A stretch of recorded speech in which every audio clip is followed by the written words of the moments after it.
Welcome to TRS Clips, where you'll find happiness through your own curiosity. How do you actually remove the prostate from someone? What I've understood is there's two situations where a removal of a prostate is required. The first is if there's a cancerous tumor. The second is if the area around the prostate is not elastic enough and therefore the prostate expands inwards and presses your urethra, and then you have problems related to urination, painful and irritating pissing. So these are the two situations where you'll actually consider going for a surgery. But the prostate produces semen. So if you remove it, what happens to semen production? All this you can go about. Good. So prostatic diseases would be classified as benign and cancerous. Sure. So first talk about benign. So benign prostatic hyperplasia starts in the fourth decade, and histological evidence will be found in most men beyond 40 years, but clinically 50% of patients will complain something which can be attributed to an enlarged prostate, benign enlargement of prostate. And out of them, maybe 10% would require surgery, which is a very small number. With today's era of the development of pharmacology and the pharmacological agents, the medicines, we can manage a lot of problems related to prostatic enlargement with medication alone, and only a very small amount. For example, in my clinic, I get 10 people in a day referred to me for surgery. I refuse to do surgery on 9, do on 1. Wow. That is how things are, because a good urologist should be able to find out because I have to answer this question. After the surgery, you will be better than what you are today. And if I can't answer that in affirmation, I shouldn't be operating. So that's very important. So we need to look at a lot of things which may look like prostate enlargement, but they are not. And then you select out patients. So the bottom line is selection of surgery, selection of patient is very important when you are planning surgery for benign prostatic enlargement. Got it.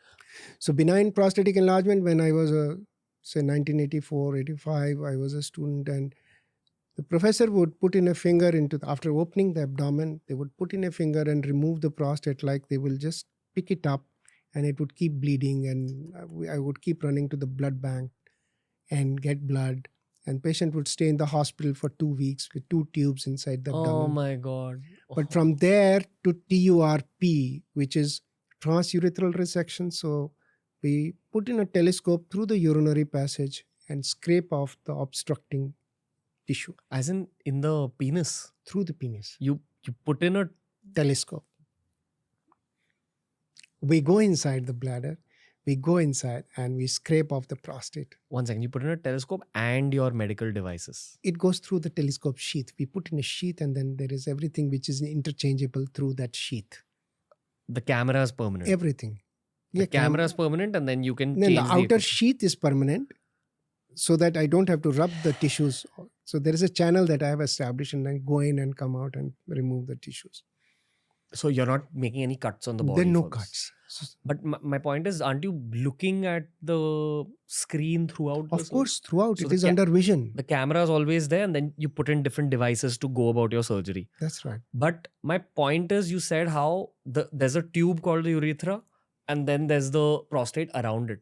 So do you open up the urethra also? Yes. So because if this is the pipe and I'm going here and this is obstructed, I'll chip off this area. Whatever is obstructing, I'm chipping it off.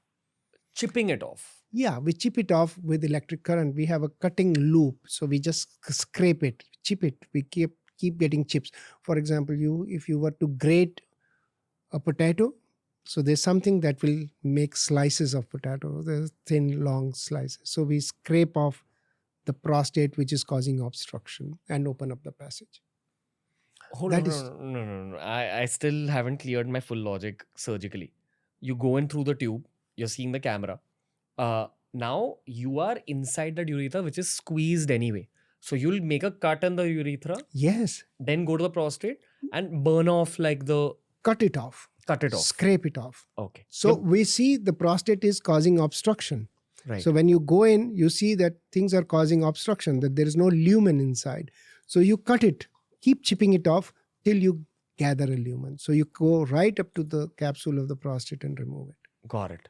And then you seal it up. No, you don't have to, because then you put in a catheter, a urine bag, and allow the nature to take care so that the bleeding stops and you come back. Wow. So this was TURP, transurethral resection of prostate.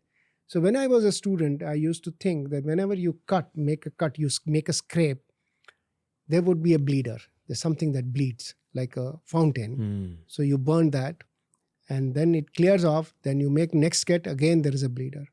So I used to wonder, why don't we have a technology where we coagulate the bleeder even before it bleeds? And then my dream came true. In 2004, I started doing lasers. So now we do it with laser, which is virtually a bloodless procedure. Laser. So instead of electric current chipping it off, I have a laser fiber and I just take away the tissue. It is like a welding. So you've seen in movies, they will cut the glass with a welder. So similarly, I have a laser which cuts the thing. We drop it into the bladder, morcellate it and remove it. We call it holmium laser enucleation of prostate. That's right. It's a laser. It's not like gunshots, right? It's like it's a continuous. It's like a welding machine. So you're working with a fiber and you're like, cutting. You know, those bank robbers who exactly. cut That's the what glass. I meant. Exactly. So it's not a pew, it's a key. Okay. Continuous. It's a continuous energy. Hey, if you enjoyed today's clip, make sure you check out all the other clips we've uploaded on this channel. You'll find a clip related to almost every single topic as long as you're willing to search for it.